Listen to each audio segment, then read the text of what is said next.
Boa noite. Boa noite, João. Prazer falar novamente nesse dia 7 de abril. Falar hoje sobre governança corporativa nas empresas de origem familiar. Isso aí, 7 horas, conforme combinado, estamos aqui, né? E obrigado aí, professor, mais uma vez pela disponibilidade. Na última conversa foi muito boa, né? E aí já surgiu essa demanda aí. Eu acho que vai ser muito interessante. Vamos lá e toca a ficha aí.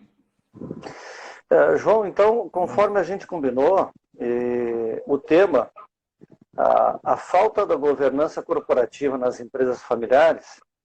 Primeiro, a gente vai contextualizar rapidamente. 90% das empresas no Brasil são familiares. No mundo, João, 95% são de origem familiar. E a empresa familiar, a importância dela para a economia brasileira ela é muito grande.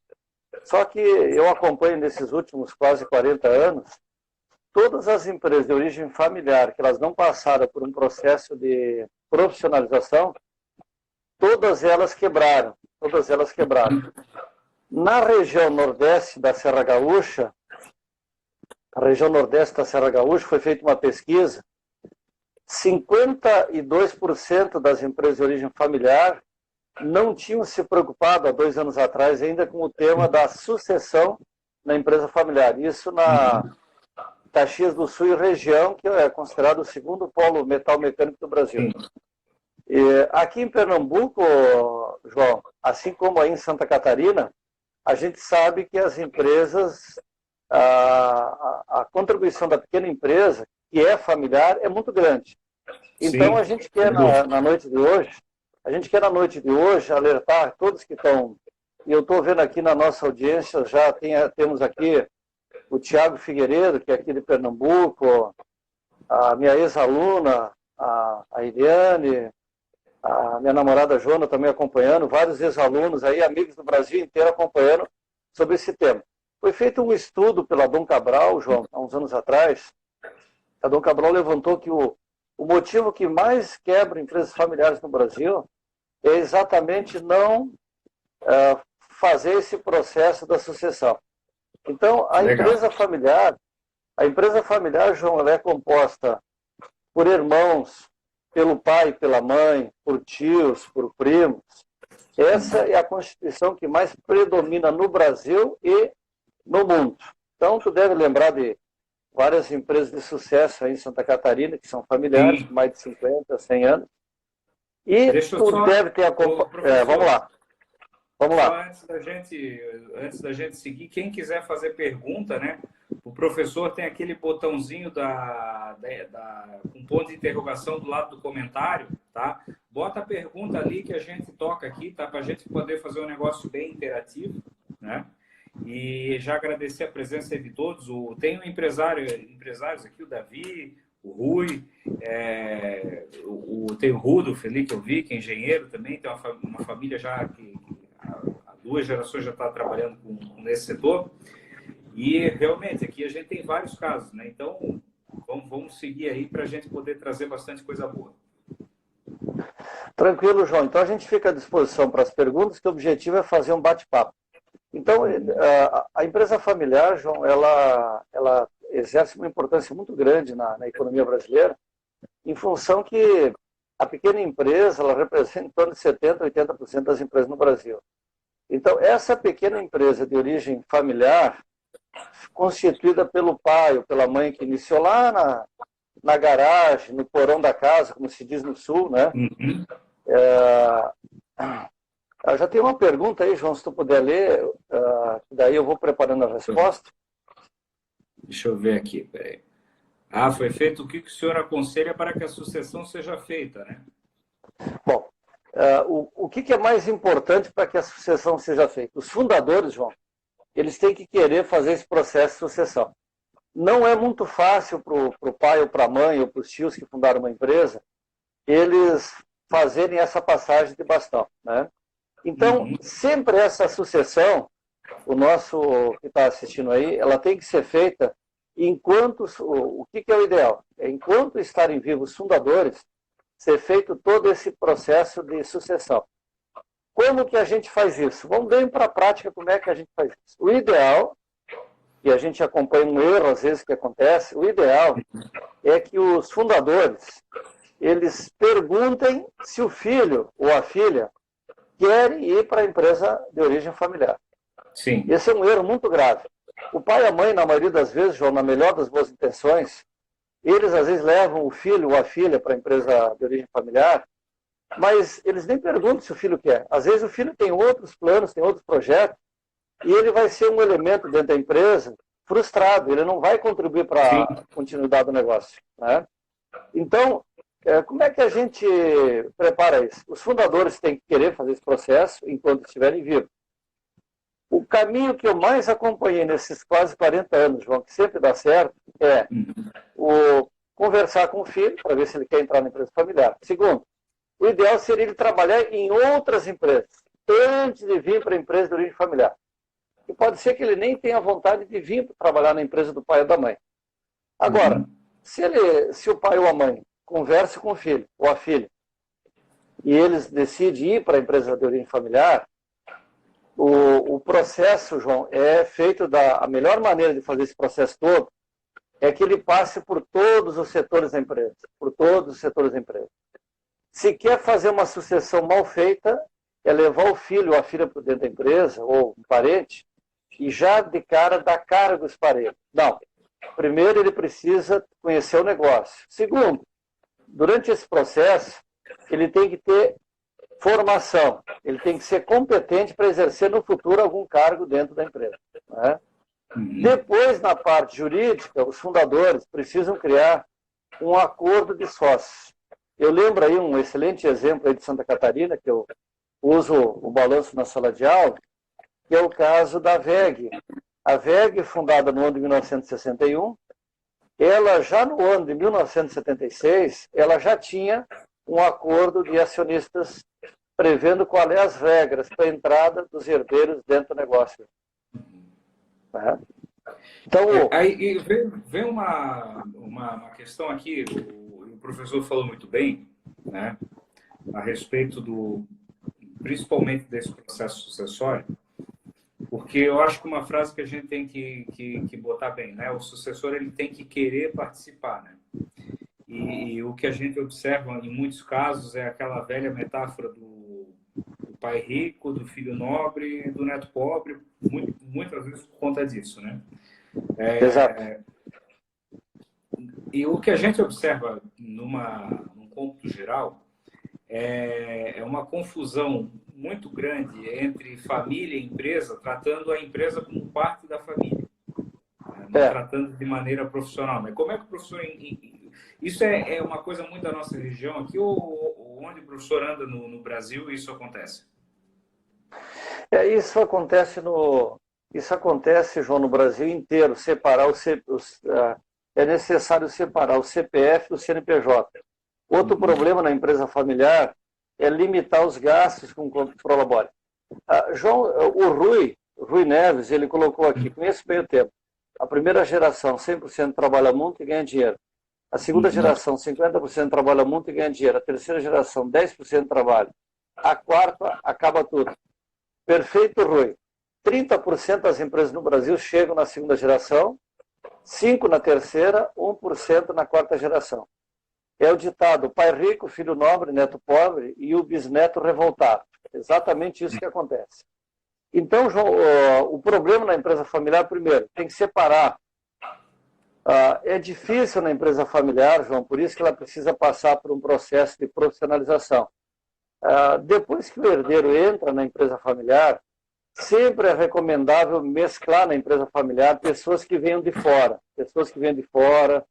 para separar as emoções, família versus negócio. Sempre é bom separar as emoções da família versus o negócio. Então, isso não é fácil, é um tema muito difícil. Separar as contas da família das contas da pessoa jurídica E é um passo fundamental, João, para profissionalizar a empresa familiar. É um passo fundamental para profissionalizar a Isso empresa familiar. não importa o porte, né? Isso, não importa o porte. A empresa que é grande hoje, a WEG, a Marco Polo, a Randon, a Tigre, todos esses belos exemplos que a gente tem no Sul, no Brasil afora, aqui em Pernambuco, aqui tem as baterias, eu vou lembrar o nome umas baterias que tem aqui, que é uma dos mais antigos do Brasil, a Moura. As baterias Moura é aqui em Pernambuco. É aqui em Pernambuco. Uhum. Então, todas essas empresas, João, um dia elas foram pequenas. Por que hoje elas estão com mais de 50, mais de 100 anos? Vamos pegar o caso da Tramontina, da Gerdau, que hoje estão mais de Klabin, 100 anos. né? A Klabin, exato. Tem grandes exemplos do Brasil afora. Elas, quando pequenas, começaram a limitar gastos da família. A empresa não podia ser uma extensão da família, né? E elas começaram a profissionalizar. De que maneira? Trazer pessoas de fora para trabalhar, executivos de fora. Quando elas se tornaram média de grandes empresas, praticamente as famílias, João, elas foram encaminhadas para os conselhos de administração, conselho consultivo. Elas começaram a sair do dia a dia e esses familiares, quando a WEG, Marco Polo e Rondon se tornaram grandes empresas, começaram a atuar só num conselho de administração, eles já não estavam mais lá no dia a dia, né? Então é um desafio, com certeza é um desafio separar família, negócio, separar CPF do CNPJ, com certeza. Olha só, o David está fazendo uma pergunta aqui que é bastante interessante, né? Supondo o caso, por exemplo, de só tenha um herdeiro na sucessão, né?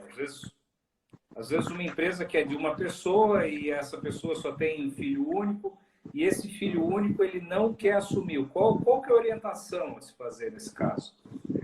Nesse caso, João, é ele ir para um conselho consultivo, se é uma empresa de médio porte, criar um conselho, e ele, com auxílio de uma consultoria externa, trazer um executivo de mercado para tocar o negócio.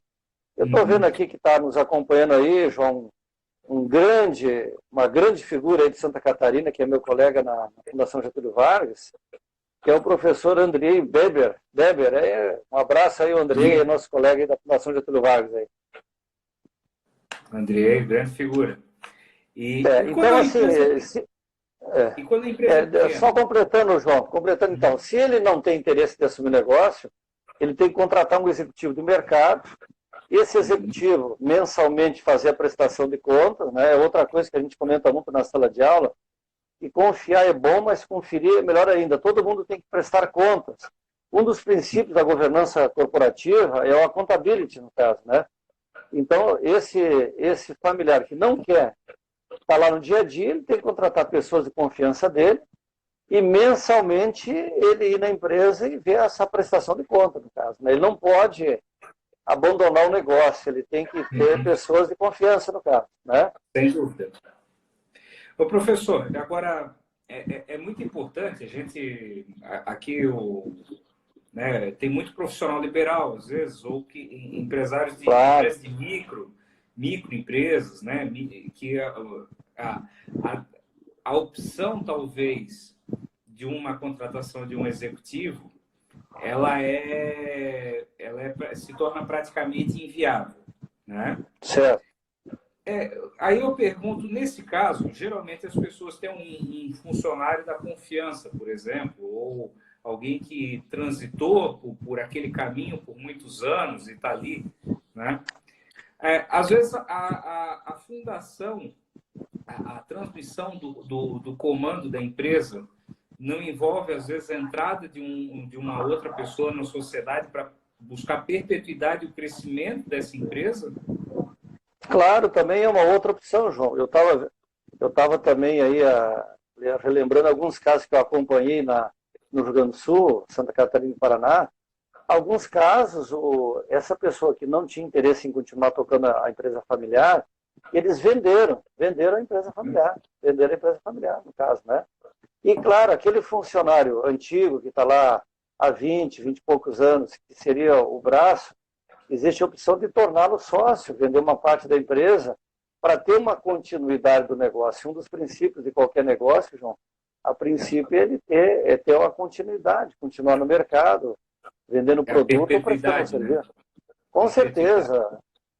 Tu abre uma empresa não é com o objetivo de fechar ela, né, João? Esse é o grande objetivo de toda empresa. Tanto que quando se faz uma das técnicas, né, de avaliação, que é o valuation, na técnica, de valuation, a técnica da Moradan, ela trabalha na perpetuidade, né? Ela faz o cenário traçando a perpetuidade, né?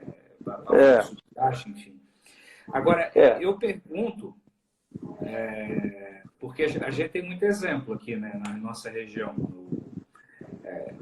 Família, já estou aqui no setor pesqueiro, né? Meu pai não é mais sócio de empresa de pesca, mas a gente viu muita empresa vir, quebrar, muitas empresas grandes aqui, têxteis, né, que vieram, quebraram por N motivos, né? E aí entra aquela dúvida assim, muitas vezes a família fala, né? Poxa, mas para que nós vamos pagar o executivo para manter essa empresa se tem fulano, ciclano?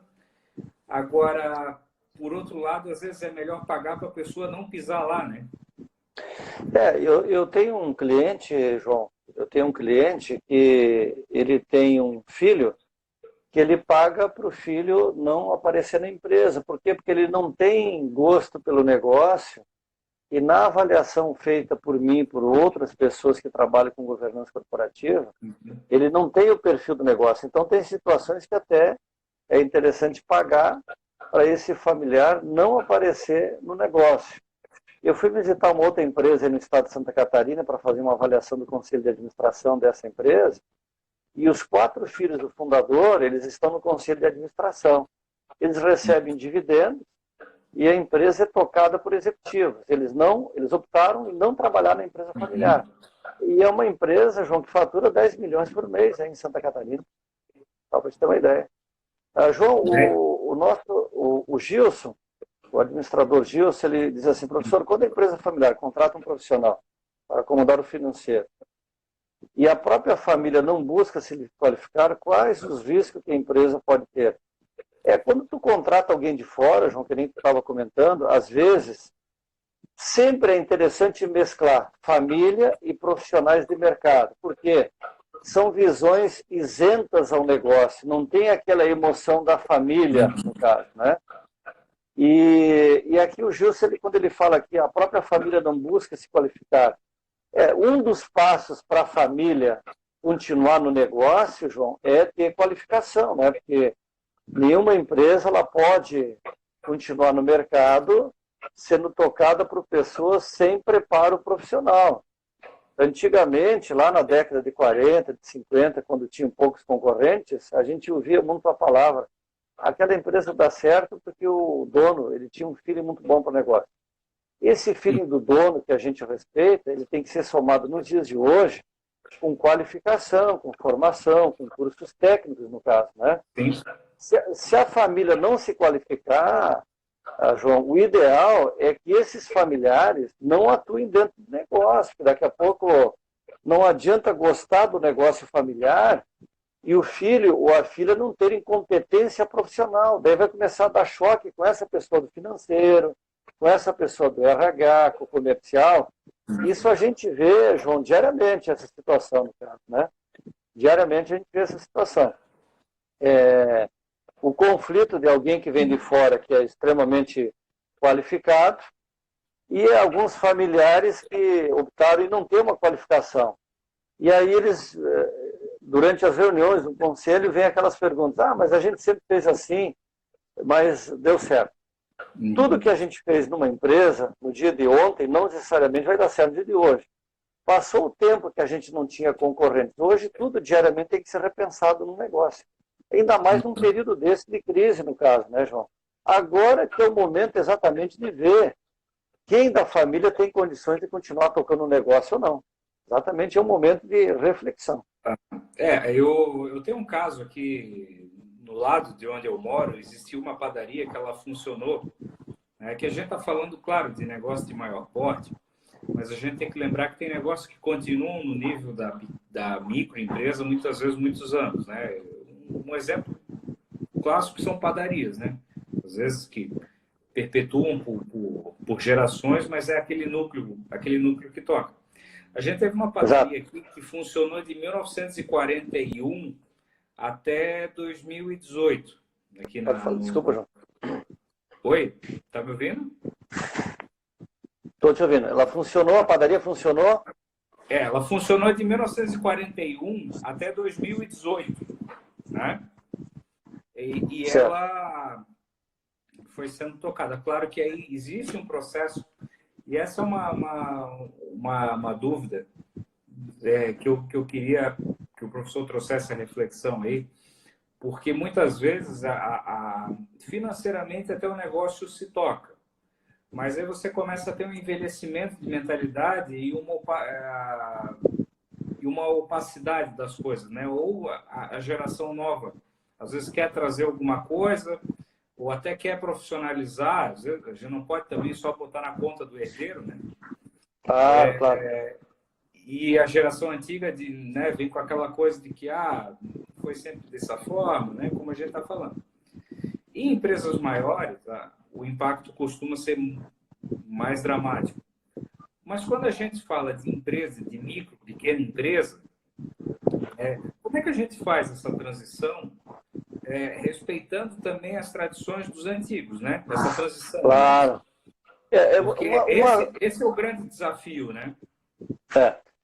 Uma qualidade fundamental, João, desse herdeiro, para ele poder participar da empresa familiar, é exatamente ele ter a humildade de respeitar aquela cultura do negócio que o pai, a mãe, os tios, os primos fundaram, no caso. Uhum. Se esse herdeiro ele não tiver essa humildade, se ele não tiver formação, não tiver respeito, não tiver uma visão inovadora, e ele não tiver uma visão de longo prazo, se ele tiver uma mentalidade de revolucionar a empresa de um dia para o outro, é muito provável que não dê certo. Tem que mesclar hoje num negócio, qualquer negócio para ele dar certo, os cabelos brancos, e essa jovialidade aí da gurizada aí dos 20 e poucos anos, no máximo 30 anos. Tem que juntar experiência e inovação. Só uma coisa ou só outra não funciona. É que nem o Rui fala aqui, quando o contador é amigo de 30 anos do fundador, é outro problema sério. Olha, Rui, não é o problema se o contador é amigo do dono. O problema é ver se os nossos colegas realizaram todas as atividades corretas. Por isso que é importante, às vezes, ter uma auditoria externa. Por isso que é importante criar na empresa familiar de médio porte. Se ela não quiser criar um conselho, vir alguém de fora, de tempo em tempo, João, para fazer uma consultoria, para ir lá avaliar. A auditoria é fundamental de tempo em tempo, mas assim, vindo alguém com visão de governança corporativa, visão de controladoria, para ver se esse contador, se ele realmente é um contador, ou se ele é, desculpe o termo, que eu também sou formado em ciências contábeis, e se ele é aquele contador antigo, fazedor de DARF, no caso. Ele não conhece contabilidade gerencial, não conhece norma internacional de contabilidade, não sabe nem o que é governança corporativa. Aí é um fazedor de DARF, no caso, né, João? Aí teria que avaliar o profissional, né? Não, eu quero até só, Rui, eu tô lendo os comentários, eu tô rindo aqui porque eu tô vendo, eu tô vendo muitos casos da vida que a gente conhece aqui. Então, a tua participação é sempre muito boa aí, cara, e agradeço mais uma vez. Agora, quando o dono, o Rui, só desculpa, o Rui falou um negócio importante ali. Quando o dono não quer mudar, o que vai acontecer? Ele vai quebrar. Aí ele vai dizer assim, eu sempre fiz assim. Aí a gente tem que lembrar para esses donos de empresa que a Mesbla sempre fazia assim, que o Mapping sempre fazia assim, e várias empresas, Santa Catarina, Rio Grande do Sul, Brasil afora, Pernambuco, Bahia, essa mentalidade de achar que não tem que inovar, que não tem que profissionalizar, vai fazer parte dessa estatística, João, de quebrar a empresa. Vai que 30% vai chegar na segunda geração e vai quebrar. Exatamente. Pois é. Agora, olha, eu vou lançar uma pergunta aqui que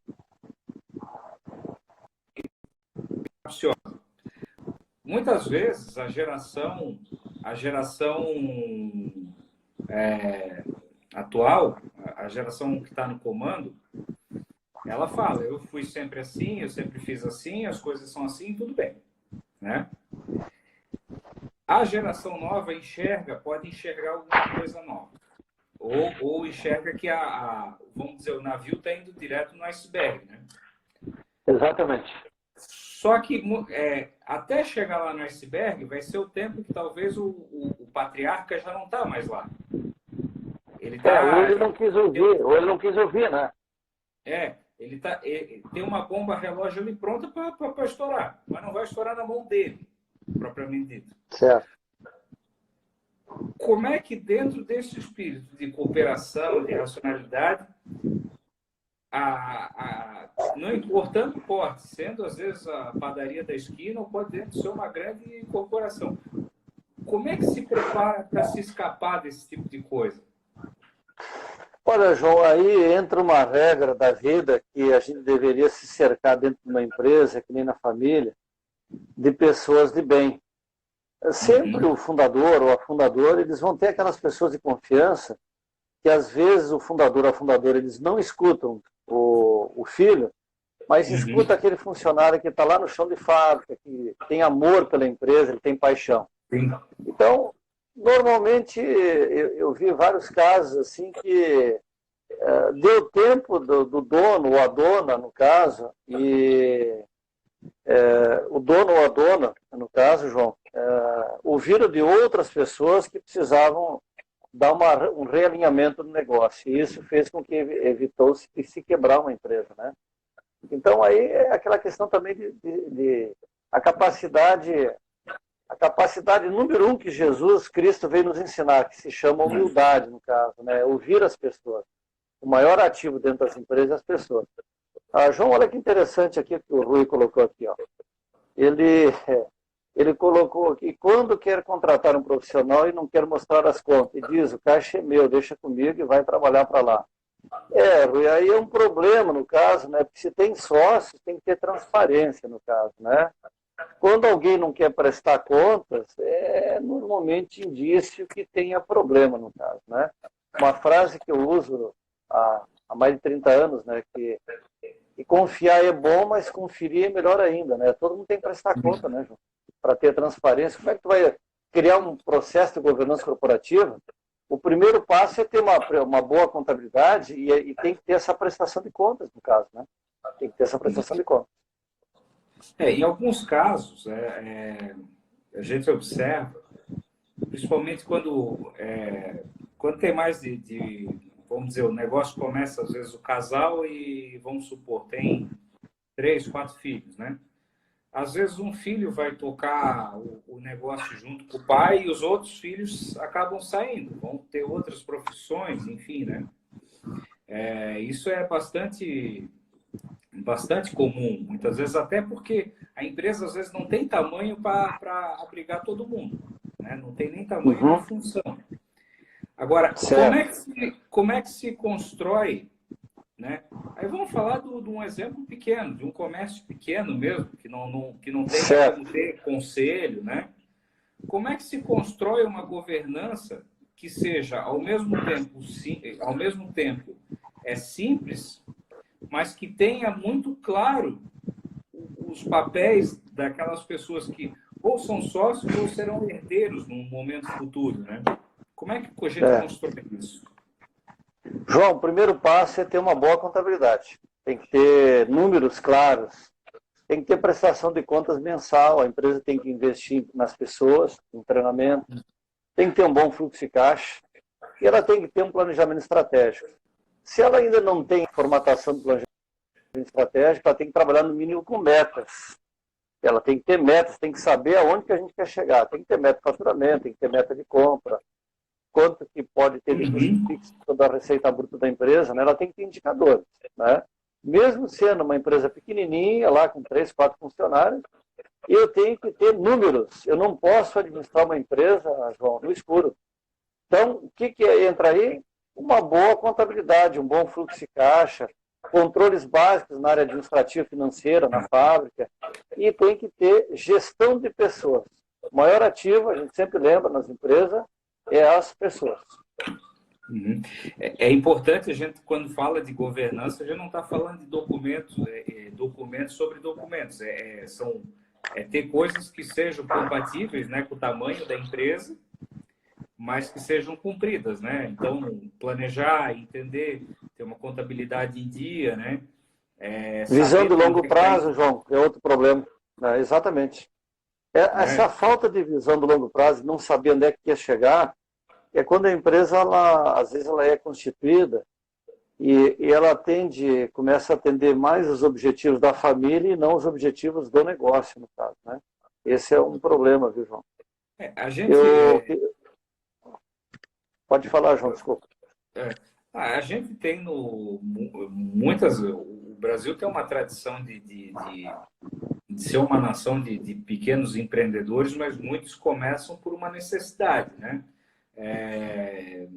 Enfim, o meu avô, quando começou, né, professor, só para compartilhar com Claro. todos aqui, o meu avô começou a empresa de pesca lá em 1960 como uma peixaria, mas porque a madeireira que ele trabalhava faliu e ele ainda conseguiu receber uma indenização na época, né? Ele Certo. começou por necessidade e acabou, graças a Deus, dando certo. Enfim, as coisas aconteceram de uma forma boa para ele e para a família em geral, né? Uhum. E muitas vezes, principalmente os pequenos negócios, ocorre isso, né? Você começa e aí começa a crescer. Mas tem um momento em que é obrigado os controladores, enfim, a sentar e estabelecer, não, para onde que a gente quer ir, né? E muitas vezes Exato. nem que seja para escrever isso num caderno e todo mundo se comprometer, olha, vamos acompanhar dessa forma e assim, né? Exato, João. Tu tem que ter, mesmo sendo uma pequena e uma média empresa, se tu não tem um planejamento estratégico todo formalizado, é necessário, no mínimo uma vez por mês, discutir o negócio. Agora, na época da crise, praticamente a gente teria que discutir diariamente, no caso, né? Uhum. Hoje temos um pequeno negócio. Que tipo de negócio a gente quer ter daqui 5 anos? Se eu não conseguir responder que daqui 1 ano, daqui 2 anos, eu vou conseguir. Se eu tenho dúvida, se daqui 1 ano, João, daqui 6 meses, daqui 90 dias, se eu tenho dúvida, se eu não vou conseguir continuar vendendo aquele meu produto ou serviço, eu já tenho que começar a repensar o negócio. É o momento em que o pequeno empresário ele deixa de ser só operacional e ele passa também a ter uma visão de estratégia. É muito importante ele ter essa visão de estratégia.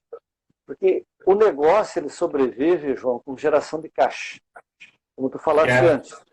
Que é o que a gente falou lá na semana passada. A empresa, quanto que vale um negócio? Vale pela expectativa de geração de caixa no futuro.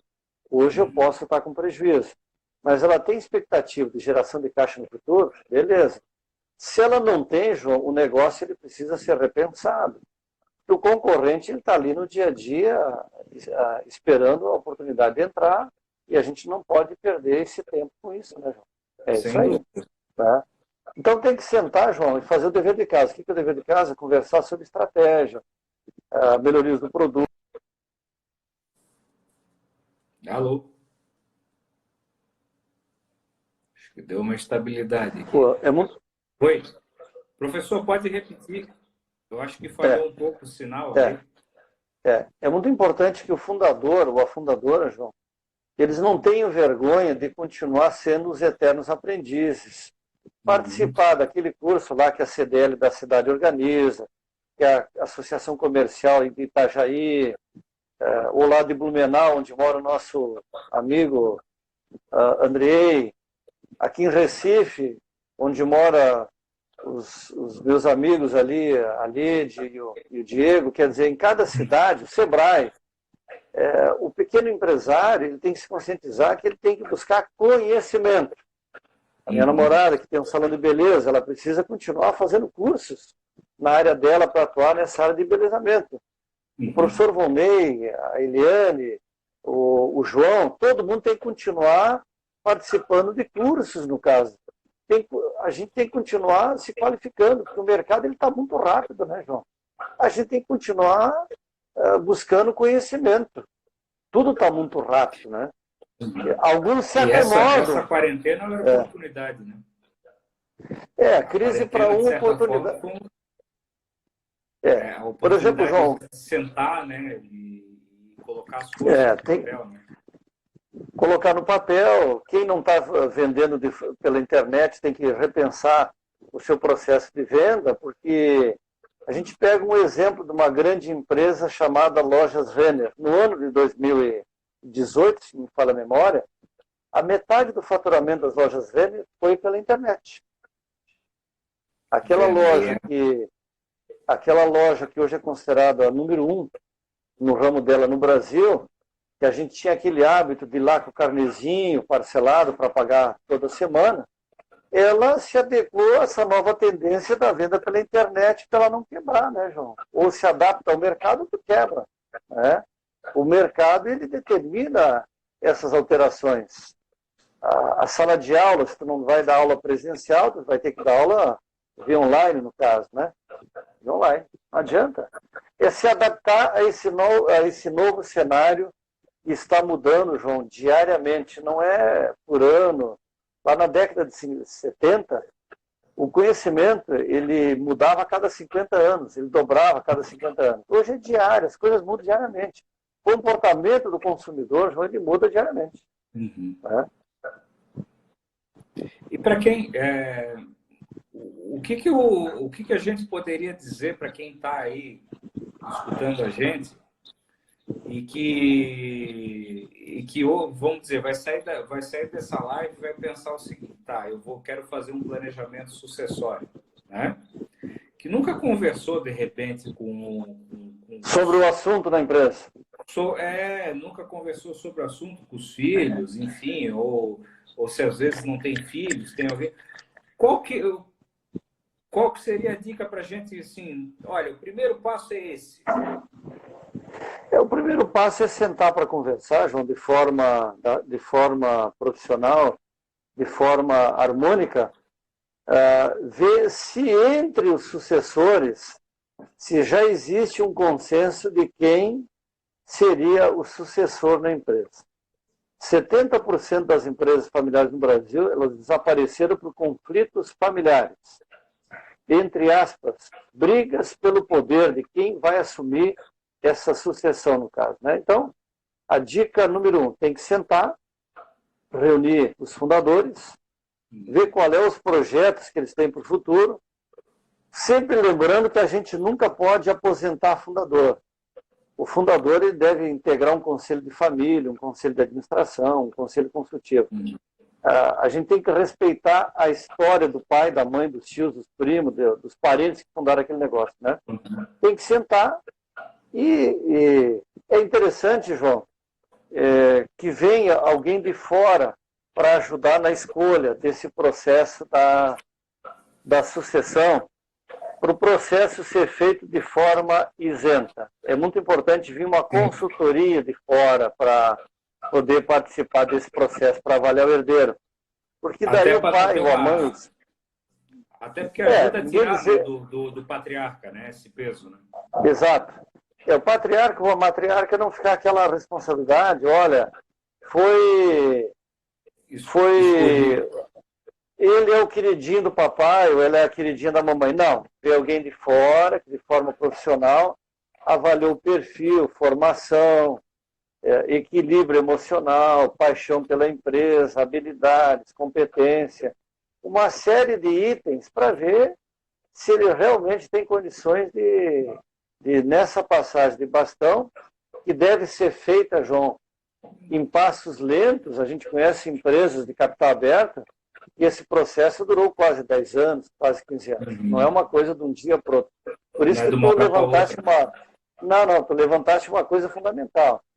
Tem que sentar o mais rápido possível, quem está assistindo a live aí, que é de empresa de origem familiar, e começar a discutir esse processo, dar início a esse processo de sucessão. Tem que sentar lá e ver se existe um consenso já e buscar, aí em Santa Catarina, buscar alguém de fora para vir na empresa que possa fazer esse processo. Eu já acompanhei vários processos aí de avaliação de sucessores e herdeiros, viu, João, pelo Brasil afora, né?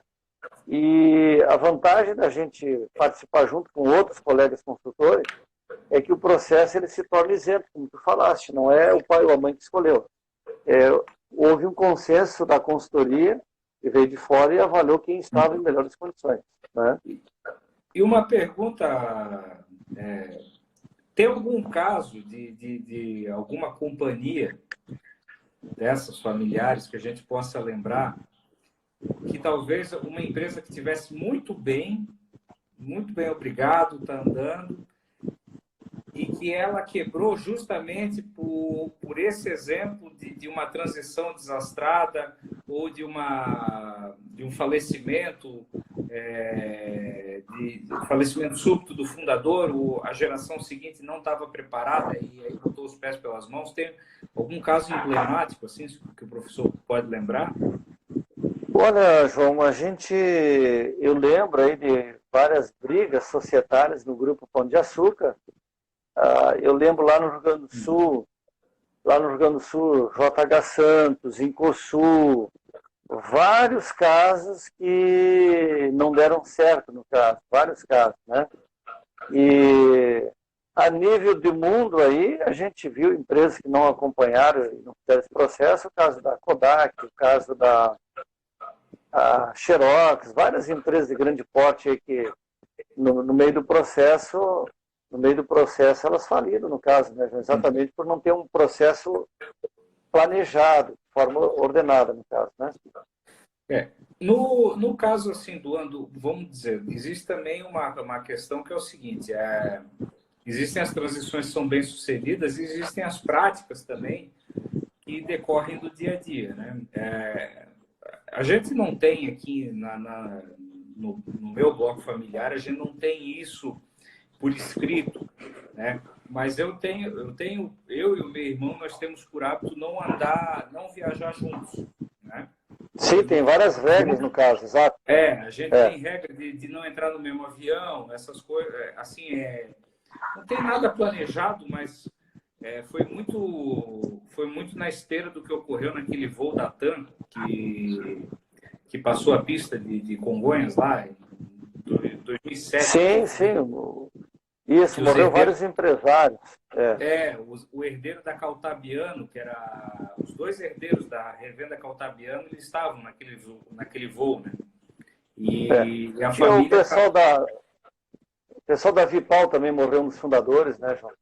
Só que a Vipal já estava com um processo de formalização de sucessão e aí foi tudo tranquilo. Eu queria mandar um abraço assim, muito especial, João, a uma conterrânea tua de Santa Catarina, e ela trabalha em São Paulo, a Letícia, que ela trabalha na Natura. Vamos lembrar um exemplo aí, por exemplo, a Natura, que recentemente comprou aí a Avon, no caso, né? É outro bom exemplo de sucessão, né? Eu mando um abraço especial aí a Letícia, a Bruna, a Grace, aí, amigos, ex-alunos que estão participando aí, interessados aí, porque todos, com certeza, João, da sua maneira, puder ajudar a empresa familiar, ela não quebrar, ela não parar na segunda geração. Então, pode falar, João, desculpa. Não, pode continuar. Então, assim, eu te diria o seguinte, viu, João? Essas empresas familiares, agora há pouco aí alguém comentou que o fundador diz assim, olha, mas um processo de sucessão eu estou vivo ainda só depois que eu morrer. Aí o que vai acontecer? Como não preparou a sucessão, é muito comum fazer parte dessa estatística de ter um processo difícil de sucessão, né? Um processo difícil de sucessão, e provavelmente pode quebrar o negócio ali adiante, né? Não pode quebrar o negócio ali adiante. Esse que é o problema, né? Quando o fundador tem essa visão. Claro, vai dar briga ali, porque cada um vai querer assumir o poder, não teve uma regra clara dentro do estatuto não, do acordo de sócio, qual é que seriam os critérios para esses familiares entrarem na empresa familiar, né, João? Então, por isso que é importante, se o familiar for para a empresa familiar, é importante que ele passe por todos os setores da empresa, viu? Isso é fundamental. E existe alguma outra questão? A gente sabe que muitas vezes as famílias se dão bem até a entrada dos agregados, né? Isso é... Isso, João, bem lembrado. A Pois é, nora.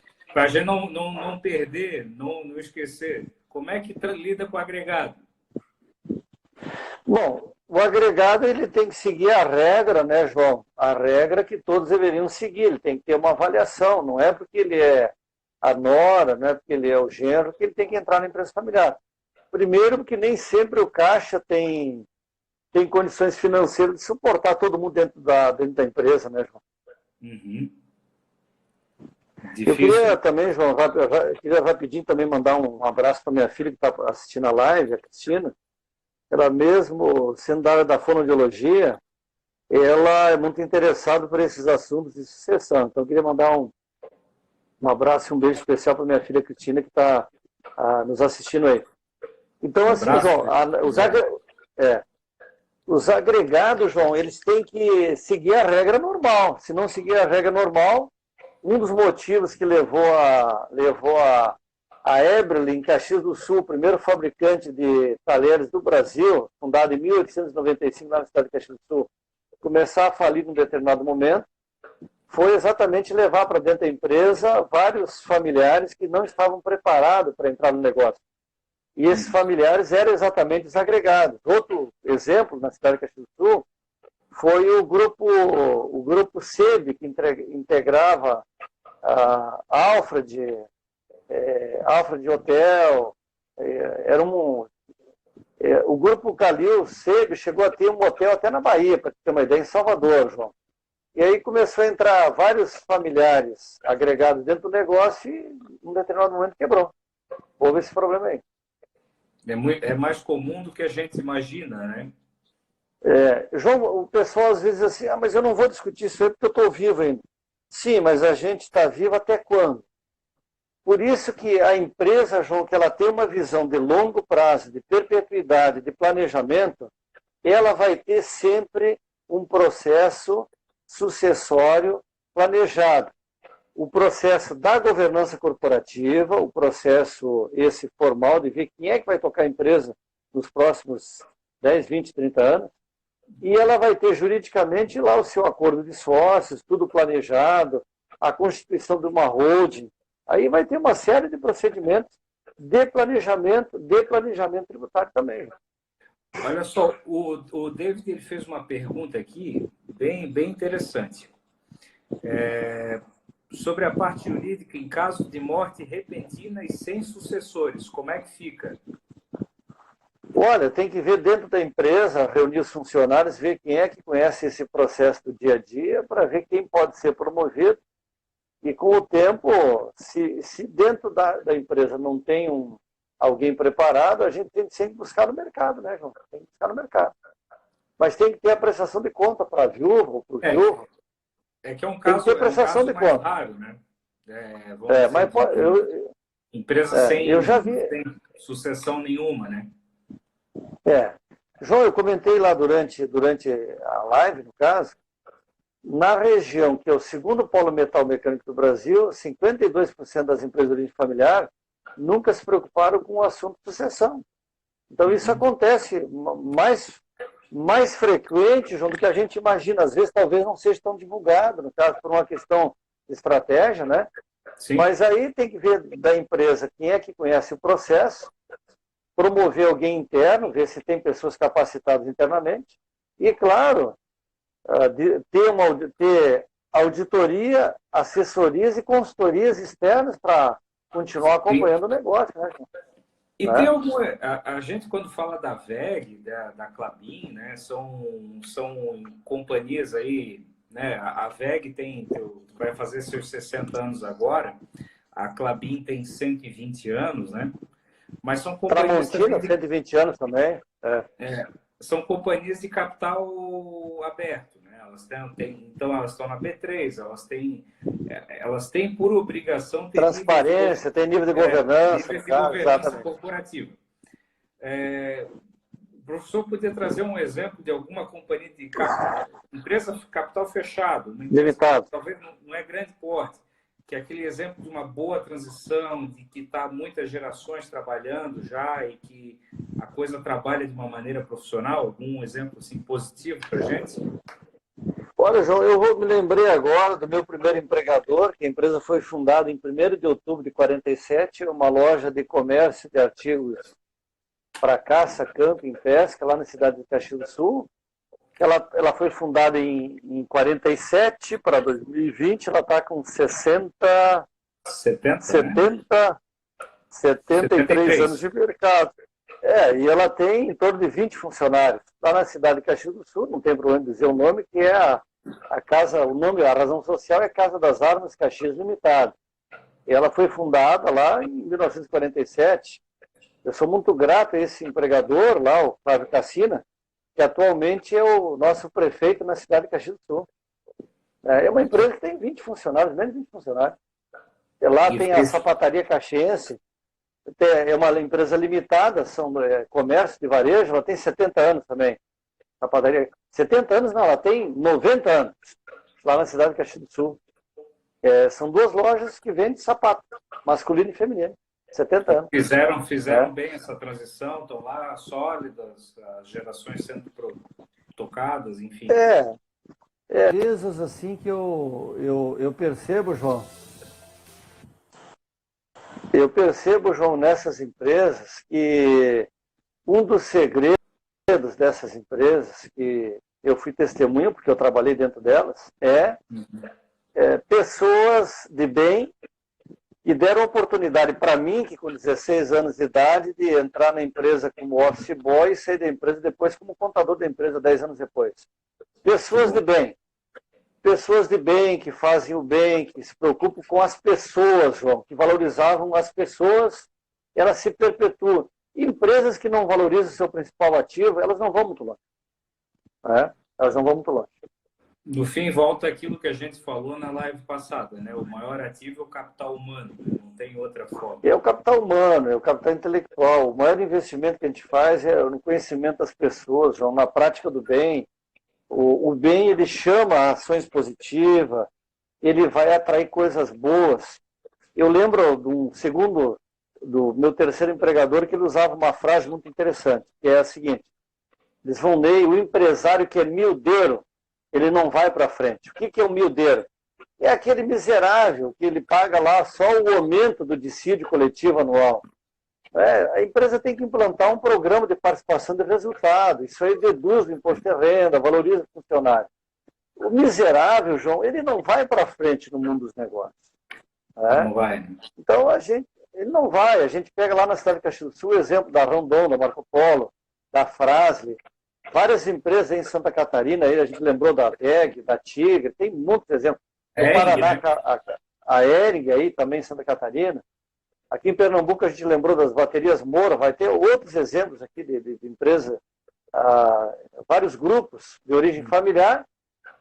Alguém está lembrando aqui da empresa Marisa, também é familiar, e o CEO é a 2ª geração. Achou melhor sair do cargo e ir para o conselho. É isso aí. A gente tem que ter humildade, João, de querer fazer essa passagem do bastão. Na vida nada é eterno. Todos nós vamos morrer um dia.